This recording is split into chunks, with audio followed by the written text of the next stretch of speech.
I'm Chris Schultz. Welcome to Talk About Topeka. My first guest tonight will be Ron Covert, Vice President and General Manager of the Cumulus Radio Cluster here in Topeka. Later on, Ryan Wenrich, the owner of Quiznos, will stop by. He's actually going to be delivering my double cheese prime rib sandwich. But if he happens to stick around and talk for a bit, well, that's fine too. Tonight's show is brought to you by the WIBW channels and The Break Room, downtown's best spot for hot breakfast and lunch. If you're watching this at home, get comfortable. If you're at work and therefore getting paid to watch this, I tip my hat to you. It all starts right now.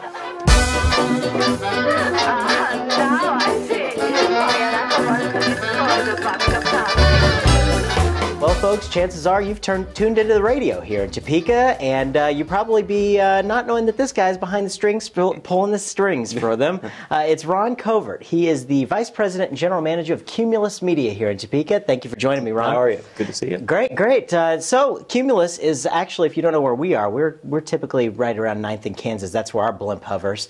But our studios are right next door to your studios here. You can actually walk down Kansas and see the DJs working. Yeah, that's right. That's a pretty cool little setup you got down there. It's a great setup. I've been in radio studios all over the country, and we're fortunate to have one of the better facilities I've had the opportunity to be in. So yeah, it's really good. And if you come in early in the morning, you can see right there at the corner of 9th and Kansas, you can see Hooker and Mans in there doing their thing. And if that's something you want to look at, I don't know. They got a face for radio. They do. Right? They do. I'm not sure why we put windows, but yes. Sorry, guys. And you guys have several stations that are there. How many stations are there? We have 6 total in this facility. We have Magic 107.7. We have V100, the rock station. Eagle 99.3, classic hits. KTOP FM, which is 102.9, our country station. Yep. Then we have AM 1440, which is our news talk station, and then AM 1490, which we just switched to CBS Sports. Oh, cool. Very cool. So we've got a pretty good, pretty diversified portfolio for just about anybody that would want to listen. Very good, very good. And how long has Cumulus been in the Topeka market? I know that the stations used to be kind of almost independently owned, and then Cumulus put them in one package. How long has that happened? You know, it's somewhere in the neighborhood of the last 10 years or so. I don't know the exact timing of when Cumulus actually put it all together, but it's been within the last 10 years. It sounds about right, yeah. Yeah, so the whole world, obviously the media world, has changed quite a bit. You know, and people look at radio and they don't necessarily know where it is. Tell us, you know, the state of radio today and, you know, where it's going for the future. And how long is the show? Well, if you got the time, we'll put it online afterwards. It sounds like an easy question, but you know, I get asked that question a lot, and people ask me, you know, well, radio's dying out. You know, it's why are you still in radio? I've been in this business could be 24 years in April, and I love it, and I have been nervous from time to time. But when I first started in the business, I remember then people saying CDs were going to kill radio. You know, radio was going to be gone because CDs came out. Oh my gosh, you know, people are going to listen to whatever they want in their car, and so on and so forth. This was after cassettes and 8-tracks before that. And then I still will never remember when we were selling, and the cable company was so excited because they came out with the cable music channels. And oh my gosh, you thought that the world was going to end. That's going to put an end to radio. And I thought, you know, until they find out a way that you can actually attach a cable to your TV set, put it in your car, and drive down the street, I think we're going to be fine. Right. And again, cable television or the music stations on cable have a great place.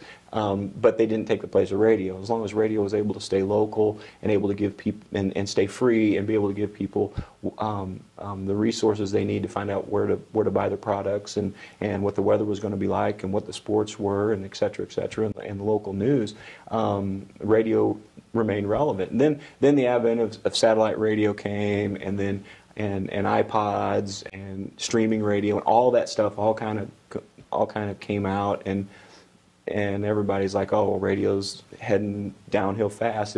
At the time when all this happened, radio reached around 92% of all Americans, 12 plus every single week all across the country, which is a pretty staggering number. Yeah, yeah.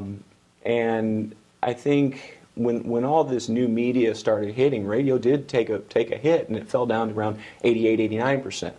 And so we're like, okay, well then it kind of leveled off, and we're like, okay, I'm pretty sure we can still live with 88, 89%. Well, what we've found now is that after kind of the newness of the media wore off and everything kind of settled in, radio's now crept back up in the last few years, back to 92%. Oh, wow. And it's settled in at a good solid 92% of all Americans. As a matter of fact, I was reading something just the other day, because I hear from advertisers and from people all the time that, well, you know, radio might be good for old people, but you can't reach those 18 to 24-year-old adults because they've all got iPods in their ears and they're never listening. Well, the funny thing is, among 18 to 24-year-olds, radio still reaches 53% of that segment of the population every single day, which is actually more than iPods, satellite, and internet radio combined. Now, iPod, satellite, internet radio, they all have their place. But again, radio still, and that's a daily reach, that 53% of those people every single day.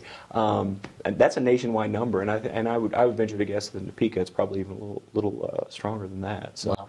Wow. So radio, as long as we are able to stay relevant, and as long as we're able to continue to provide people with free entertainment, free news, sports, weather, all the information they need, and you know, some people might not agree with this, but the commercials to find out where to buy your products. Yeah. You know, those are important things for the local economy and for radio itself. Well, and you kind of think about the fact that you can get a CD player. I mean, you have a CD player in your car. You could be listening to that, or you could just turn it on the radio, and somebody else is doing all the work for you. And kind of, I mean, there's something to be said about you know, having a DJ or a personality that you might wake up to and get in your car and drive, and there's a little bit of familiarity there. So that, I mean, there's comfort in that. Yeah, we like to think radio is kind of, you know, it's the one-on-one media, you know, where the person in the studio might be talking to the masses, but you feel like they're talking to you, and that's something that makes it kind of special, and that's something that you can't get with necessarily with iPod and some of the internet radios and things like that. So. Yeah, and it's safe to say Cumulus is a huge company. You guys are based out of, is it Georgia? Atlanta. Atlanta, yeah, Atlanta. And how many stations, like, in the whole network are there? There's tons, isn't there? Geez. Well over 100 markets now and over 500 different radio stations. Wow. We actually have a cluster of stations in Kansas City. You know, Cumulus is continually trying to find the best ways possible to continue to reach out to the audience and to stay relevant to the audiences and to the advertisers, because quite honestly the only revenue that we get is from advertising. You know, we don't sell subscriptions since it's a free service, and all we do is sell advertising. So we have to make sure that we keep as many people listening and give as many access points for the advertisers to be able to talk to people that want to buy their products. Well, and it's very, I mean, it may be a large company, but what you do is a very personal thing that's identifies itself with the community. You see, you know, the stations are always helping to promote events and things happening that are going on in Topeka, and so it's a big company, but it really it does have that personal feel. Yeah, you know, we have to operate as our own little business unit inside of our markets, and we have to be very involved in the community. You know, one of the first things that I did here when I first took the job in Topeka, Vince Fry from downtown Topeka reached out to me to go have lunch, and we ended up making a $100,000 advertising donation to the downtown Topeka, just for them to use at their discretion to promote downtown events. We host a car show with 99.3 The Eagle. We have over 500 cars. It'll be, I think, May 4th this year. That is huge. And thousands and thousands of people downtown, and it's just a huge event for the community, and brings and that's local radio stations helping the local community, and that's really what we want to do. And you know, Topeka's fortunate that we've got some great television properties that get involved locally. We've got great radio stations that get involved locally, and I don't think that the community always realizes just how lucky we are to have some great local media. Yeah, absolutely. Yeah, we do. We have a great. It's a great city. That's what we got to say. And you guys serve the stations out of there. Also serve the Lawrence area. And what's kind of the market? Oh, you know, we reach really from Manhattan all the way to Lawrence, and even a little farther east. But But for the most part, we try to focus on Topeka and then kind of branch out as need be. But really, we figure if we take care of our home base here in Topeka and the surrounding area, that we'll be in pretty good shape. There's a lot of people and a lot of businesses to take care of. We can't reach too far out. Yeah. We can't reach nearly as far as the signals go. So. Wow, very cool, very cool. Well, Ron, I thank you so much for coming and joining us and telling us a little bit about Cumulus Broadcasting. So you guys can all tune in. You can see, listen to KMAJ Morning Show, even though we picked on those guys earlier. But I can't let you go until we have the lightning round. It's the lightning round segment. Put 60 seconds on the clock. I ask you the silly questions with no yes or no answer, so don't worry about that. And we'll see where we end up at the end of that, all right? Sounds good. And go. What's the first thing you would buy if you won the big lottery? Wow. The first thing I would buy, I would probably buy a big trip to take my entire family. Sounds like fun. If you need somebody to carry the bags, let me know. If you're going to throw a party, what would the theme be? Oh, wow. Old West. Old one. Good one. Good one. Give us one word that best describes your personality.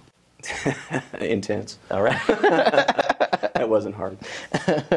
Where'd you attend high school? I actually graduated from Columbine High School in Littleton, Colorado. No kidding. Yes. Wow. Yes. You learn something new every day? Yes. I even graduated. Congratulations. What was your first job? I worked for McDonald's. Oh, wow. In the mall in Littleton. Let's see. If money was no object to you, what would you spend your time doing? Doing martial arts. Very good, very good. And what's your favorite television show to watch every Tuesday night at 9:30 on my TV? Oh, talk about Topeka. Yay! There we go. Ron, thank you so much for joining us. I really appreciate that. And good luck with everything at Cumulus. Right. You have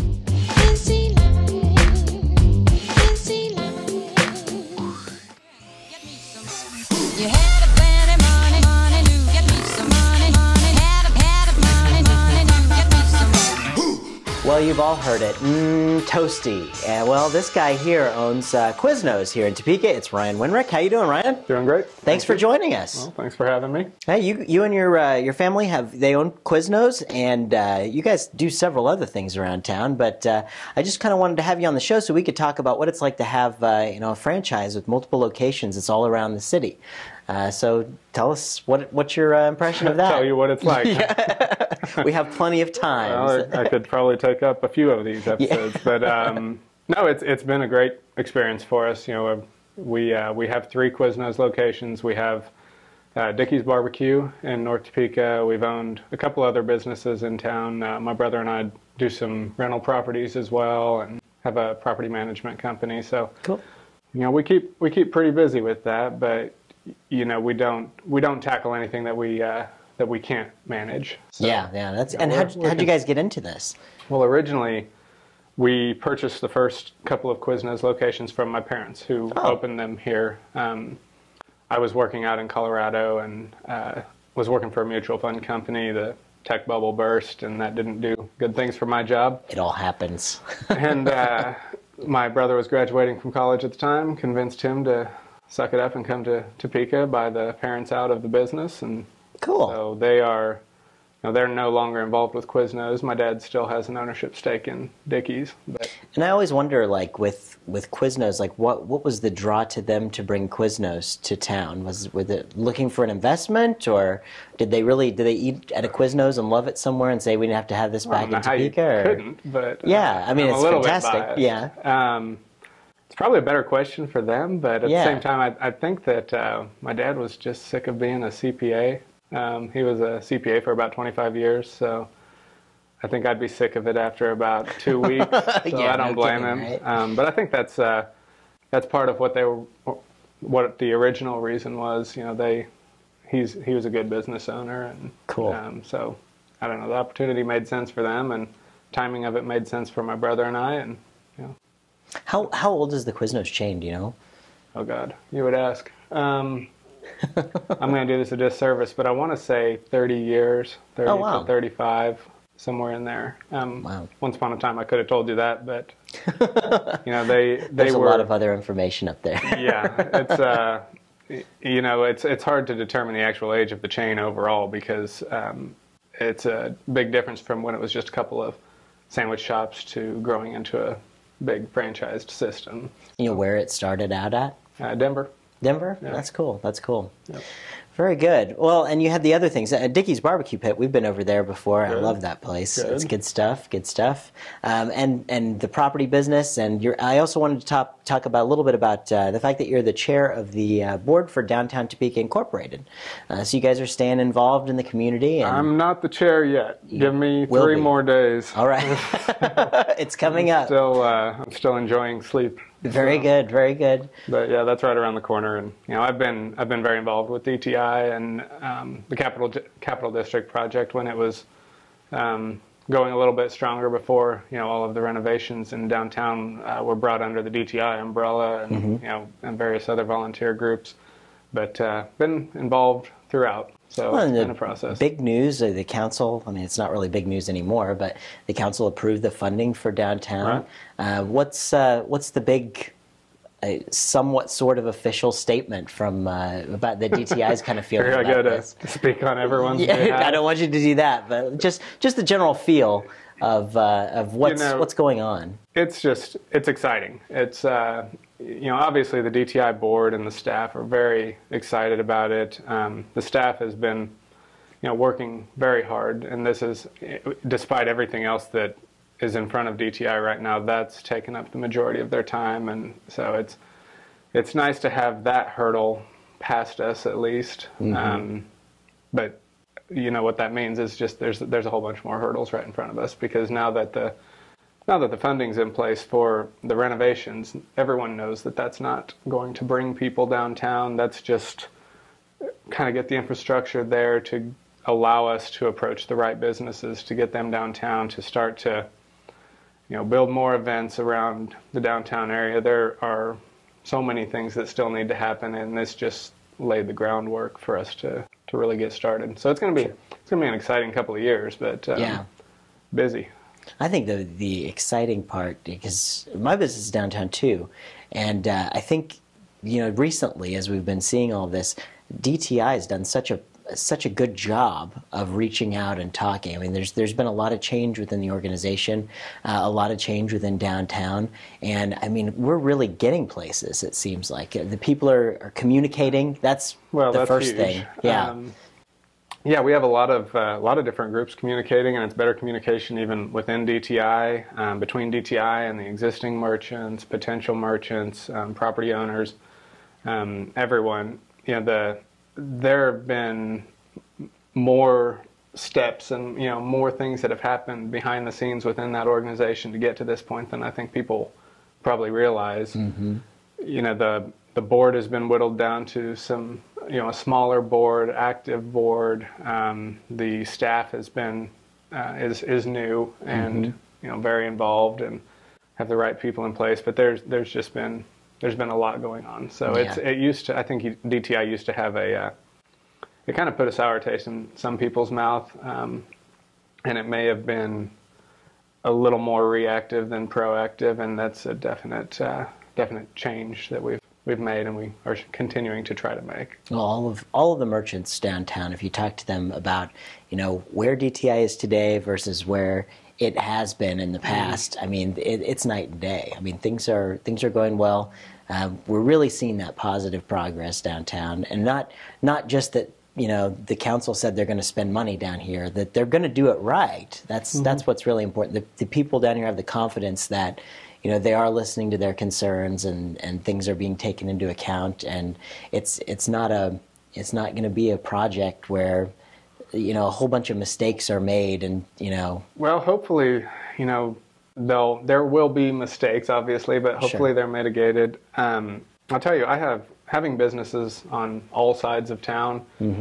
I've seen construction and I've seen how it can affect your business, and I've never seen so much effort being put into a construction project as what we're hopefully going to see downtown, or what we will see downtown. So even though there's going to be construction directly in front of my business, I'm just not worried about it one bit, because I know that the city is actively reaching out to us merchants and to any stakeholder.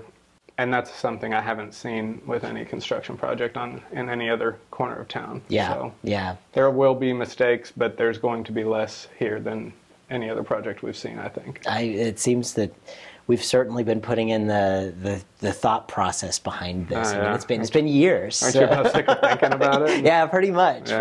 We all are. Yeah.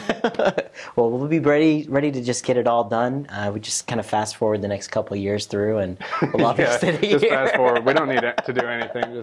Just kind of let it go. Yeah, I'm sure it'll just take care of itself. Right.